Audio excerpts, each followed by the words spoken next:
If you wanted to fix this problem on your Canva mobile or on your phone, just watch me in this video step by step till the end. So let's start.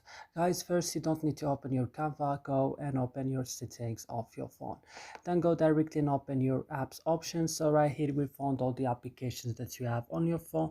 You will search only for your Canva, open it and go to storage option. But here guys, be careful, don't click on clear data because it will delete your data. Click just on clear cache, then go back and click on first tab, click OK, and go to battery, make sure that it's on optimizer mode, and go back again and go to set as a default, open supported links as I'm doing right here, then go to permission and allow this options, camera and files and media, and then go to your Play Store, check that your Canva is updated on the last version, then restart your phone.